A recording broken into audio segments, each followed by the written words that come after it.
Good. Oh, jeez, Riyadh. All right, you guys ready for your next comic? Yeah! Give a warm welcome to the stage for Quentin O'Brien!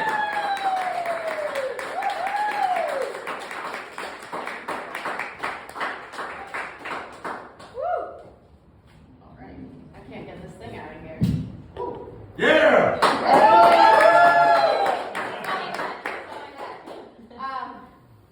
What's up, everyone? My name's Quentin. You can call me Q or Rampage, like the MMA fighter, because we look super alike. So this is actually my first open mic. It's also the 10-year anniversary of when I unsuccessfully tried to kill myself. Woo! That's okay. That's kind of a good thing for right now, because I kind of figured if I totally bomb this and embarrass myself, I could just go back to plan A. Okay. Yeah.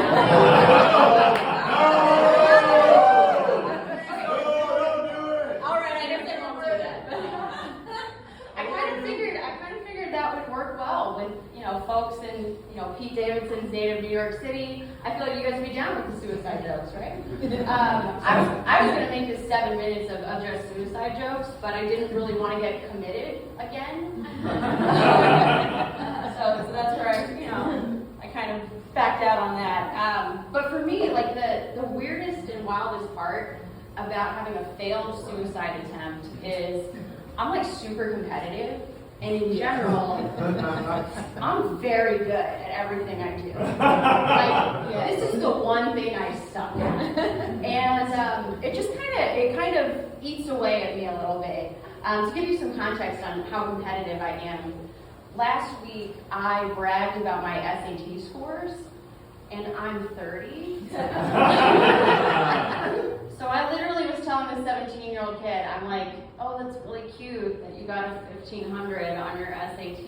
I got a 1510, so not to brag, but to brag.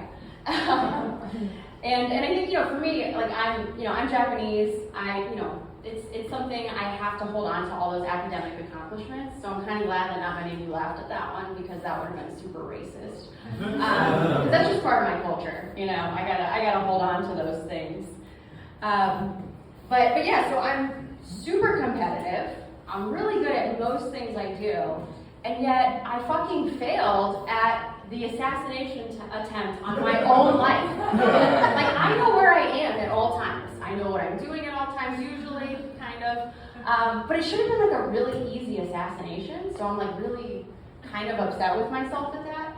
And I feel like people, like normal people, like not me, but like normal people like you guys, the comments are always like, well, it's a real blessing that you failed, and failure was good in this case, and I'm so glad you failed. And it's all really well-meaning, but like, come on, like don't congratulate me for failure. Like, tell me to do better. Be like my Japanese tiger mom and tell me that I brought dishonor on my ancestors or something. I'm not used to being bad at stuff.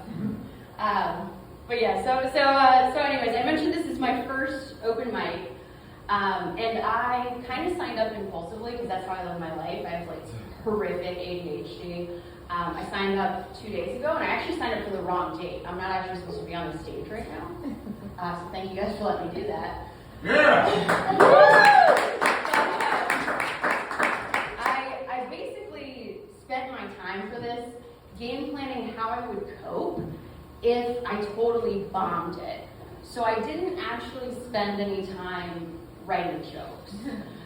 So I've got a game plan for what I would do if you guys didn't laugh at any of my jokes, and then but I don't have jokes to tell you guys. That's kind of unfortunate. But so I have this friend who's an ophthalmologist, and if you don't know what an ophthalmologist is, they're like urologists, but they work on your eyeballs instead of your balls.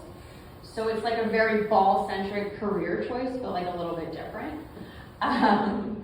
And so, he's an ophthalmologist, but he's also a stand-up comedian. And he was like, you just get on stage, and if you totally blank and you don't know what you're going to talk about, just like talk about something you're passionate about for however long you have, and just go for it. It'll be fine. People will be interested. So for him, he talked about, balls, but like the balls in your head, not the balls down there. But for me, it was kind of similar because I was like, what am I really passionate about? Like, what do I know a lot about that I could just talk about forever? And I realized I truly love CBT. And so I was thinking, if I totally bombed, I know you're thinking, which kind of CBT is she talking about? She's clearly depressed. It could be the therapy one. But I was thinking, if I totally failed, I would have said, welcome to my TED Talk. My topic is going to be about my passion, like cock and ball torture.